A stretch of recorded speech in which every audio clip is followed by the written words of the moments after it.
Bonjour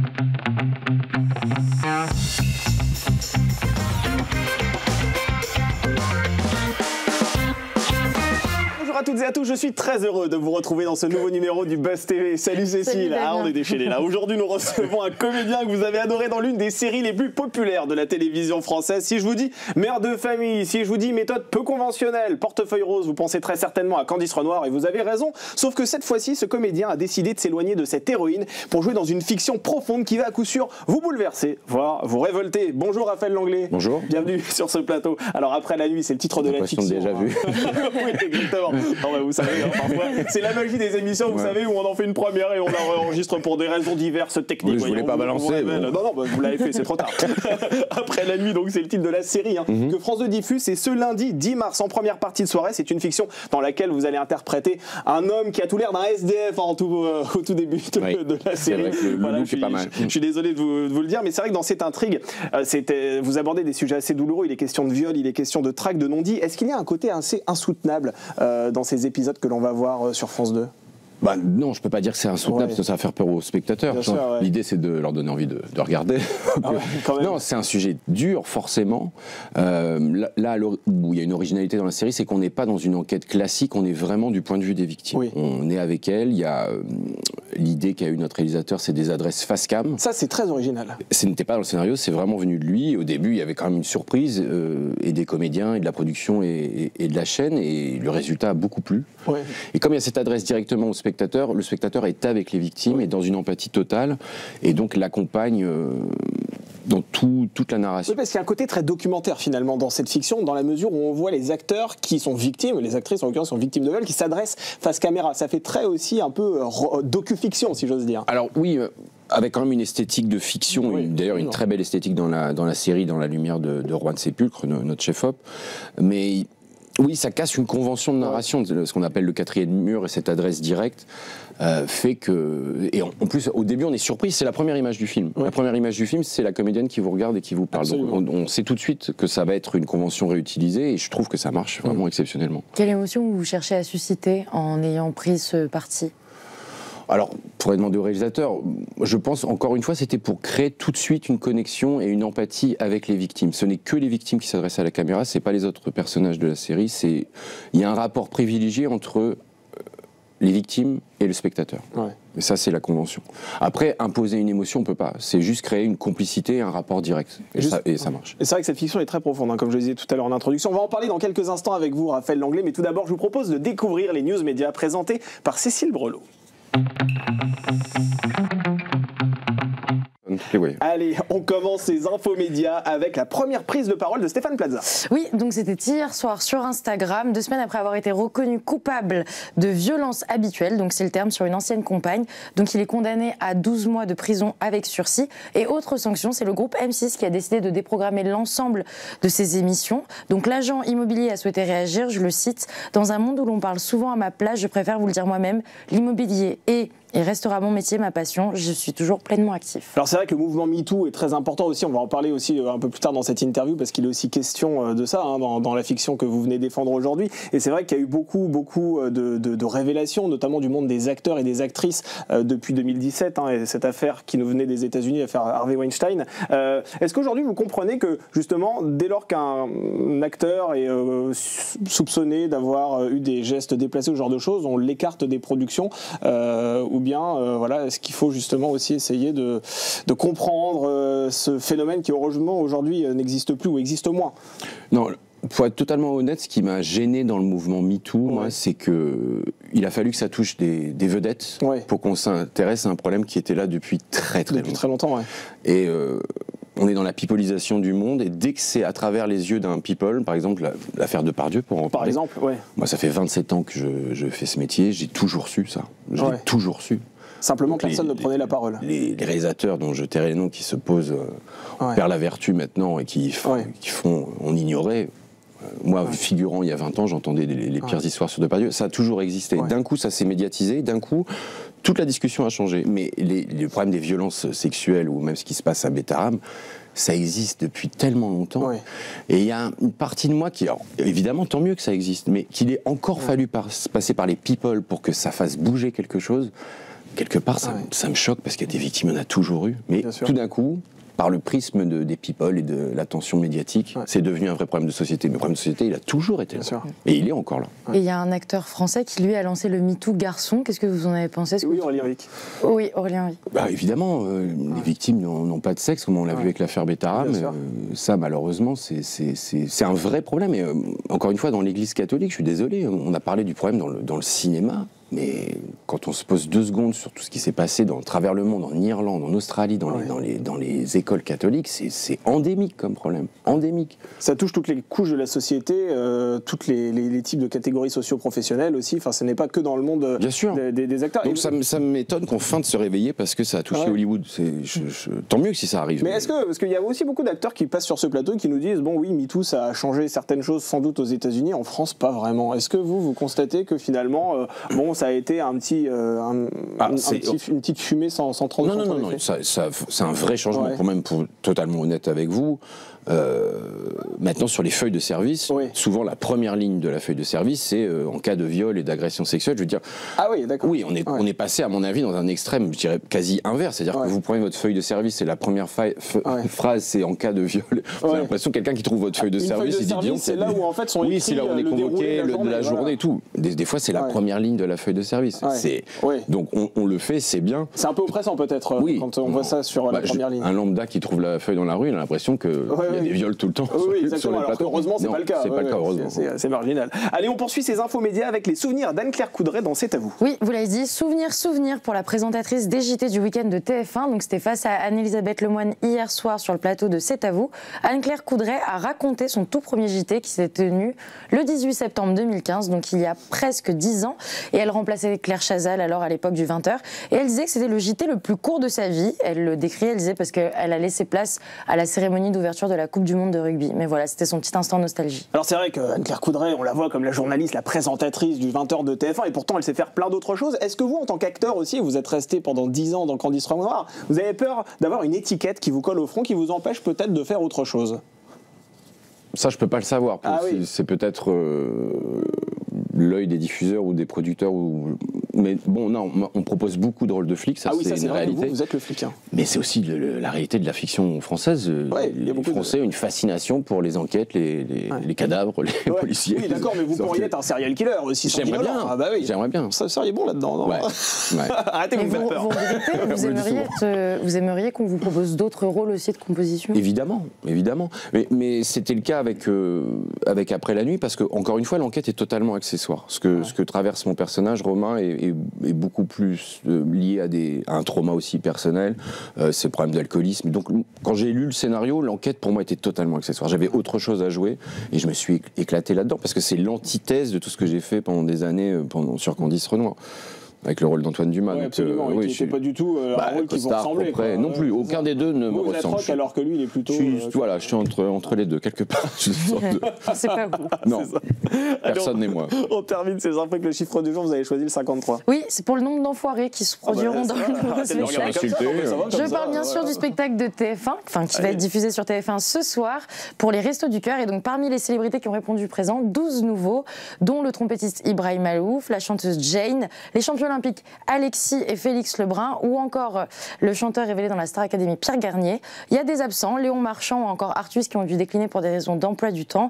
Et parmi les habituels, ceux qu'on voyait tous les ans, Slimane, Zaz, Christophe Willem ou encore Amir ne seront pas présents sur cette scène. Est-ce que quand on est acteur comme vous, par exemple, il faut forcément s'engager pour une cause, ou même parfois en politique? On sait qu'il y a beaucoup d'acteurs qui signent des tribunes aussi dans les journaux, comme Le Figaro, Le Monde. Non. Vous ne voyez pas forcément vous ne concevez pas ça, comme ça? Non, déjà je ne le conçois pas. On est quand même censé à la base divertir les gens, et bien sûr que chacun doit avoir des prises de position, mais associer les deux, on peut aussi s'engager discrètement. Bien sûr. Sans forcément sans le dire sur la place publique. Oui, il y a toujours un truc un peu d'égo aussi des fois, d'exhibitionnisme, de charité. Pour montrer que vous êtes très vertueux. Il vaut mieux l'être en fait, point, avant de le montrer. Oui, c'est ça, exactement. J'aime bien votre mentalité. Allez, moi aussi j'aime bien ma mentalité. On poursuit cette interview avec la fiction que vous venez défendre sur ce plateau. Ça s'intitule Après la nuit. Après la nuit, c'est donc ce lundi 10 mars en première partie de soirée sur France 2. Alors tout commence dans un hôtel situé dans une station balnéaire dans lequel une réception est organisée. La femme du nouveau patron décide de s'éclipser, de partir un peu plus tôt avec son enfant. Elle regagne son domicile et là c'est vraiment le point de départ de l'histoire. Qu'est-ce qui se passe ? On assiste à la première agression de Stéphanie qui est jouée par l'excellente Charlie Bruno. Oui, absolument. Et l'originalité, entre guillemets, c'est qu'elle a un peu bu au cours de cette soirée et qu'elle a peut-être fait un blocage du trauma. Donc elle se réveille le lendemain, elle n'est pas très sûre. Et les spectateurs non plus d'ailleurs, parce qu'il y a beaucoup de confusion sans trop en révéler par rapport à l'identité de l'agresseur. Et je trouve qu'il y a une très très belle narration de ce moment. C'était particulièrement difficile pour les comédiennes de jouer les scènes d'agression et de viol. Et la mise en scène est tellement délicate, je trouve, et en même temps on ressent tout. Et c'est une des premières fictions où je trouve que la mise en scène raconte encore mieux que le texte. Oui, vous avez parfaitement raison. Et peut-être encore mieux que les acteurs. C'est-à-dire qu'en tout cas, la mise en scène colle vraiment à la psychologie du moment. Et c'est tout le génie de notre réalisateur de l'avoir fait comme ça. Et je trouve que malgré le sujet, ça peut faire peur, une histoire de viol, de violeurs en série, de souffrance et de trauma. Ça reste une série sur la résilience et comment on dépasse ça. Comment on dépasse un événement traumatique et qu'on le fait sien et puis qu'on évolue et puis qu'on va mieux. Oui, parce que cette série, elle met aussi en avant la réaction des proches et comment on peut ou pas se comporter dans ce genre de situation. Comment son époux, lui, va-t-il réagir lorsqu'il va apprendre que sa femme a été victime de viol ? Oui, alors c'est vrai qu'on peut se dire comme ça que les rôles masculins dans la série ne sont pas toujours très fins ou très empathiques. Je pense on peut heureusement. Dans le méchant, enfin dans la catégorie des méchants, on ne l'est pas. Je trouve que même le rôle de Diego, on est désespérément humain. C'est-à-dire qu'il réagit maladroitement, comme malheureusement parfois ça arrive quand quelqu'un est face à une situation terrible. Et ben il n'a pas les bons mots, il n'a pas la bonne attitude. Et en même temps, il aime sa femme. On n'est pas dans le manichéen en noir et blanc. On est vraiment, pour tous les personnages, dans une vraie palette de gris qui est, encore une fois, très intéressante et très juste. Alors vous parlez de Stéphanie, interprétée par Charlie Bruno, qui effectivement est la première victime d'agression sexuelle dans cette série. Après, il faut savoir qu'il y a plusieurs autres femmes qui vont être victimes de cet agresseur en série. Comment vont-elles tenter de se reconstruire après la tragédie qu'elles vont vivre ? Parce qu'elles vont toutes réagir différemment. Ce sont des femmes au profil différent. Ce qui est intéressant aussi, c'est qu'on voit qu'il y a une galerie de portraits de femmes agressées qui est assez fascinante dans cette Oui, et puis comme elle est générationnelle, quand le personnage de Marie Malia, qui est la plus jeune, se fait agresser, elle réagit avec les codes de maintenant. C'est-à-dire qu'elle n'a pas honte d'avoir été agressée, elle n'a pas honte de parler, elle y va tout de suite. Là où une victime plus âgée ne sait pas comment l'annoncer à son mari, se reproche quelque chose. Exactement. Et ça, j'ai trouvé que ça montrait joliment aussi l'évolution de la société, le regard des femmes elles-mêmes par rapport aux agressions sexuelles. Parce qu'il n'y a pas qu'un regard mauvais des hommes, il y a aussi le regard mauvais des femmes. Et c'est malheureusement arrivé une amie à moi d'avoir été agressée. Je me souviens d'amis filles, très vite poser la question, mais elle est habillée comment ? C'était encore il y a quelques années. Heureusement qu'une femme peut s'habiller comme elle veut sans être agressée. Mais il y a encore quelques temps, même les femmes posaient cette question-là. Exactement. Dans cette fiction, il y a aussi une forme d'autres personnages qui sont les institutions et les autorités. Quel est l'objectif de cette fiction ? Est-ce que c'est interpeller les pouvoirs publics, faire évoluer les mentalités aussi ? Alors je me méfie de ça parce que déjà c'est très prétentieux de penser qu'une série ou l'art ou quoi que ce soit peut changer les choses. Je pense que déjà quand on y va frontalement avec cette idée de revendication, c'est encore une fois très prétentieux. Il faut faire les choses, il faut témoigner, il faut faire les choses avec cœur, mais avoir cette prétention de vouloir changer les mentalités, déjà je trouve tout de suite on est à côté. Il faut le faire évidemment que si quelqu'un qui regarde cette série a été victime de violences sexuelles peut trouver le courage d'aller témoigner, de faire la démarche. Évidemment, ça vaudra le coup, mais ça peut pas être la raison première d'une œuvre de fiction. Évidemment qu'on est là pour accompagner le réel, mais on est aussi là pour créer. Et si une des conséquences est d'ouvrir les mentalités, oui, tant mieux. Mais ça peut pas être le but premier. Bon, Raphaël Langlais, il faut qu'on parle de votre personnage maintenant. Romain Novak, le frère de Stéphanie, franchement, on a pitié pour vous au début. Il est dans un sale état. Quand même, c'est compliqué. C'est qui cet homme, au juste, que l'on voit effectivement comme un centre de domicile fixe, dormir dehors c'est un homme brisé. C'est un homme brisé par un trauma personnel aussi. C'est ce que j'aimais aussi, parce qu'évidemment, la série est axée sur le drame que traversent les victimes. Mais il a aussi en creux et en effet de miroir un drame personnel. il est là pour aider sa sœur dans l'enquête, mais il est aussi là pour s'aider lui-même. C'est-à-dire que le cadre du travail lui permet de ne pas boire. Il a un énorme problème d'alcoolisme. Donc ce n'est pas qu'une démarche altruiste chez lui. Il est là pour sauver sa sœur, mais moi je l'ai abordé comme ça. Je me dis, il essaye de se sauver lui-même. Et sa résilience à lui par rapport, encore une fois, au drame qu'on va découvrir ensuite. Et la préparation de votre personnage sur les premières scènes que l'on va voir dans le premier épisode, elle a duré combien de temps? Parce que entre les habits absolument crades, entre le maquillage, où vous prenez d'ailleurs, vous avez à moitié un coup de soleil sur la tête, là, parce que vous dormez dehors, il fait vachement beau, enfin, vous voyez. Honnêtement, on avait une maquilleuse extrêmement douée, parce qu'elle faisait ça avec de l'alcool, des petites taches, des petites imperfections... où elle me maquillait pas du tout, des fois c'était encore mieux, malheureusement. Vous avez le droit de le prendre, hein. Ouais, je prenais pas besoin aujourd'hui. Et comme on tournait évidemment, comme tous les tournages, jamais dans la chronologie, des fois il fallait me remettre dans le moment où il va mieux, vers les derniers épisodes, et puis après on retournait une scène du début. Oui, des fois dans la journée, donc on avait 10 minutes pour me remettre dans l'état, les cernes, les rougeurs, les trucs, et elle était impériale parce que c'était parfait à chaque fois, quoi. Mais vous, en termes de préparatifs, vous en tant qu'acteur, qu'est-ce qui vous a motivé déjà à interpréter ce rôle, et comment on prépare un personnage aussi complexe, disons plutôt? Il ne faut pas avoir peur d'aller dans la noirceur, dans le mal-être absolu. Je pense qu'on a tous des drames personnels, donc on n'a pas besoin de s'identifier forcément à ce qui traverse lui. J'ai pas vraiment de préparation, en fait. J'essaye vraiment de partir de ce que traverse mon personnage. J'apprends toujours mes textes et mes situations comme ça. J'essaye de ressentir intrinsèquement ce qu'il vit. Et je plaque pas, je prépare pas. Après, les problèmes d'addiction, les problèmes d'alcoolisme, on en a tous partout. C'est un sujet tellement fort que voilà, il suffit d'ouvrir YouTube et on a des documentaires là-dessus. Bien sûr. Mais à la limite, l'alcoolisme de mon personnage était qu'une conséquence de ce qui s'était passé dans son enfance. Et je l'ai abordé comme ça. Je focalisais pas. Je focalisais sur un état, un entre-deux où c'est un homme brisé. En plus, il a pas d'attache, il sait même pas où dormir au début. Et moi, mon parcours intérieur, c'était de se raccrocher à cette enquête comme à une bouée. Et je l'ai abordé comme ça. Et après, le reste vient. Le corps réagit. Bien sûr, c'est à ce moment-là que effectivement vous avez pris vraiment possession de votre personnage. Et puis le costume aussi, c'est vrai que tout cet aspect, quand on se voit dans la glace, ça vous met la posture, tout, et puis la mise en scène d'Indra aussi qui m'a aidé aussi. Et c'est vrai que ces affaires de viol rythment malheureusement trop souvent l'actualité, c'est l'affaire de tous, et c'est d'ailleurs ce qu'on comprend aussi quand on regarde la fiction, ça peut toucher nos sœurs, ça peut toucher notre mère, ça peut toucher nos amis.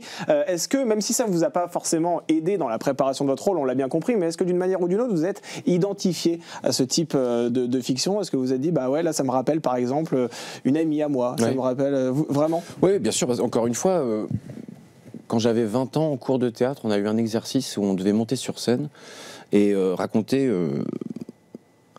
C'était un exercice, on devait raconter quelque chose de fort comme ça. Et on était une trentaine d'élèves dans la classe. Il y avait peut-être une vingtaine de filles. Et je plaisante pas, il y a peut-être 12 filles qui sont montées sur scène et qui ont toutes raconté une histoire. Ça allait du très grave au vraiment viol. Ah oui, vraiment inceste, attouchement, tentative de viol. Et les garçons dans la salle, je pense que là, j'avais 20 ans, on a tous pris conscience. Évidemment, on avait tous des amis à qui c'était arrivé, parce que c'est un vrai problème de société. C'est vrai. Mais je me rappelle vraiment ce moment sur scène de voir, et puis c'était pas du chiquet, c'était pas en train de comparer ça se sentait, c'était authentique. Que ça a été vécu et que c'était authentique. Oui, on voyait l'état physique quand elles en parlaient, et il y avait une sorte de gêne à la fin de cet exercice. Même, je pense que le prof, ça l'a dépassé, parce que c'était d'un coup, waouh. Oui, parce que là, vous vous obligez à vous replonger. Et malheureusement, ce qu'elles avaient en commun de douloureux, c'était souvent des histoires comme ça, très souvent. Donc, 12 sur 20, quand même, c'est beaucoup. Ça vous a étonné à l'époque? Plus qu'étonné. Moi, c'était arrivé dans mon cercle d'amis quand j'étais ado. Mais de là à imaginer que c'était un tel...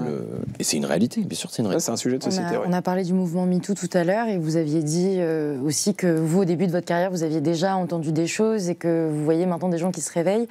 Vous, est-ce que vous avez déjà été témoin de choses, mais aussi avoir pu peur de votre carrière? J'ai rencontré un agent une fois, quand vraiment j'ai commencé. J'avais 20 ans, et au bout de 10 minutes dans le bureau, j'ai compris pourquoi vraiment il m'avait fait venir. C'était assez clair. Ça s'est arrêté très vite. Oui, c'était tellement libidineux que c'en était dégueulasse, mais c'est tout. Mais à ce moment-là, vous réagissez comment? Vous lui dites, non, écoutez, je suis pas intéressé, terminé, quoi. Oh oui, je peux pas dire que c'était traumatisant, mais j'ai tellement vu dans ses yeux que j'étais là.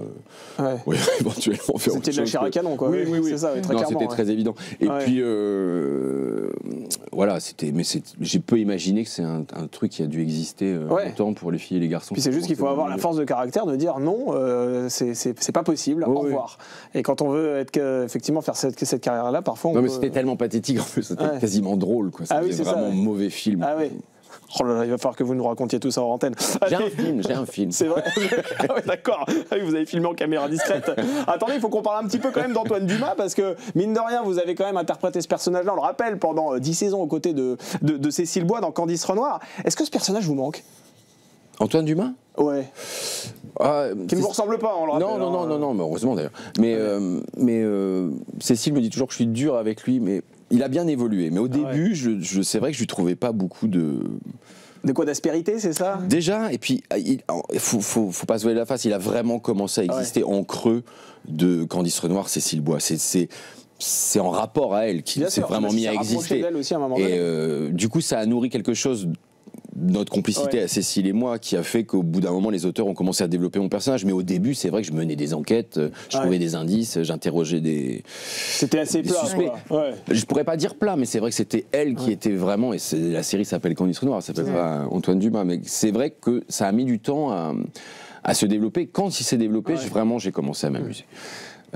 Mais avec Cécile aussi, on a vu un duo qui marchait très bien. L'épisode où on changeait de corps, où je devenais elle devenait moi. Du coup, justement, elle devait jouer avec mes stéréotypes, je devais jouer avec les siens. Donc mais ça a mis du temps. Donc j'ai mis du temps à l'apprécier comme et en tant qu'acteur et même en tant que spectateur quand je regardais. Est-ce que du coup c'est parce que vous avez réussi à créer aussi une alchimie avec votre partenaire de jeu du coup qui est Cécile Bois? Est-ce que c'est ça aussi qui a pu permettre de développer après votre rôle? Ça s'est développé en saison 2. La saison 1, Cécile était un peu en retrait par rapport au groupe. Je pense qu'elle a confondu réalité et fiction parce que c'était le cas de personnage quand elle arrive dans la brigade au début.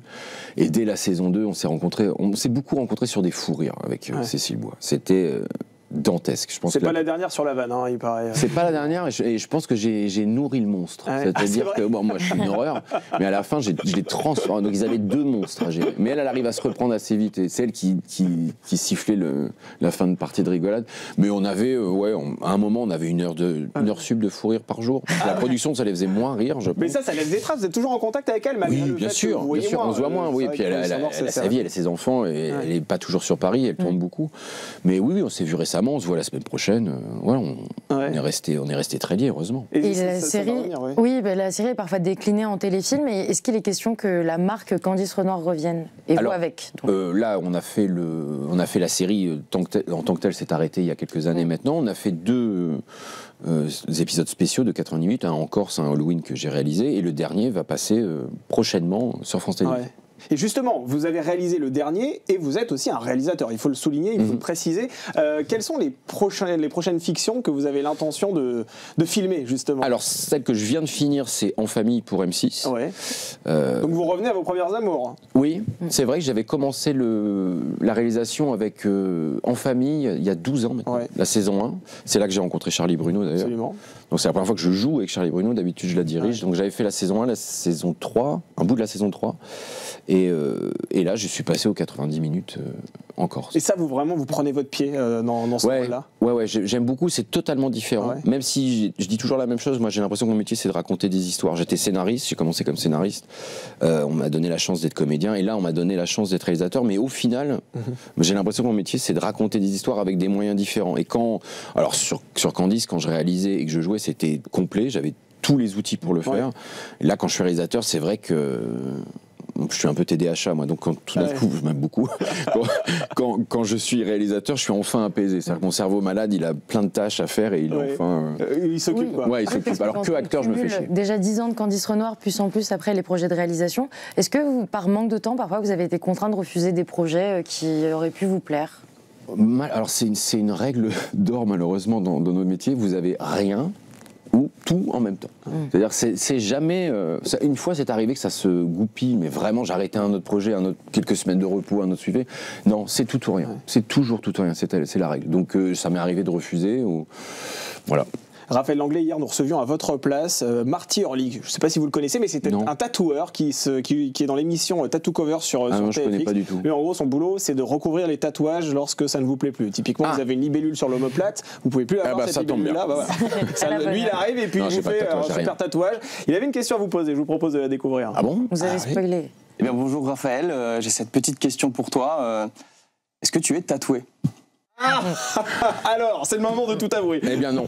Non, je suis comme à ma naissance. C'est vrai. J'avais tenté un truc une fois. Ouais. À la tête de mes parents et mon frère, j'ai vu que c'était une mauvaise idée. J'avais un piercing ici. Ah, c'est vrai. Ouais. Et donc c'était ridicule. J'avais une pointe comme ça. Ah ouais. Et quelqu'un m'avait dit, mais t'as déjà les yeux tellement expressifs. Oui, mais parce pourquoi que attirer l'attention? Non, je sais pas. Moi, quand je m'ennuie, je suis dangereux. Je peux faire des achats compulsifs. Et là, je suis passé dans un perceur. Parce que là, on est quand même parti du tatouage, mais la question du corps, c'est très important dans un métier d'acteur. C'est presque votre outil de travail. Quel est votre rapport à votre corps? Je fais beaucoup de sport, je m'entretiens. Je passe beaucoup de temps à la gym, surtout quand je travaille pas. Donc en ce moment, là, c'est le moment, c'est sûr, on doit dire, ça se voit. Merci. On y voit que j'ai fait. Ouais, j'ai tenté le truc. Oui. Elle me regardait genre. Ah ouais. Ah ouais. Faut pas la gym. Et non, est-ce que c'est mon outil de travail? Oui, forcément. Quand on vous demande de jouer nu, ce qui m'est arrivé d'ailleurs sur Elle, oui. Alors, en sortant de la voiture, le premier assistant vient me dire, il me dit, ah oui, on t'a pas dit, tu vas jouer à poil. Donc alors à ce moment-là, vous réagissez comment? Parce qu'il faut quand même. C'était un peu un piège. C'était le premier jour de tournage, première séquence, et je me retrouve face à Isabelle Huppert nue. Bonjour, Raphaël, Isabelle. Mais nu intégral. Donc oui, il n'y avait pas de. À ce moment-là, franchement, ça doit être très compliqué quand même. C'était très compliqué. Surtout, on n'a pas envie de dire non en arrivant sur un plateau. Et je me suis un peu senti quand même manipulé. Parce que là, ce qu'il faut savoir, c'est que vous aviez Isabelle Huppert, mais vous aviez 12 cadreurs qui étaient autour de vous, des techniciens. Ah oui, il n'y avait pas qu'Isabelle Huppert, non, malheureusement. Non. Bon, apparemment, ils en gardent tous un souvenir ému. Ça, c'est nos informations exclusives. Merci beaucoup, Raphaël Langlais. Merci d'avoir été sur ce plateau. Pas le plateau, ça veut rien dire. Je rappelle que vous. Un beau plateau. C'est un beau plateau. Vous tournez et vous avez joué dans Après la nuit. C'est en première partie de soirée. C'est à découvrir ce lundi, 10 mars, sur France 2. C'est une très belle série, vraiment. Exactement. Franchement, et on la recommande parce que nous, on l'a regardé aussi. Et on a vraiment, vraiment aimé. Merci d'avoir été bien en preview. Sur ce plateau. Elle marche très bien en preview. Exactement. C'est très bon signe. Apparemment, ça cartonne. Merci beaucoup, Cécile. Merci, Damien. Et le Buzz TV revient dès demain avec un nouvel invité. Passez une excellente soirée sur le Figaro TV.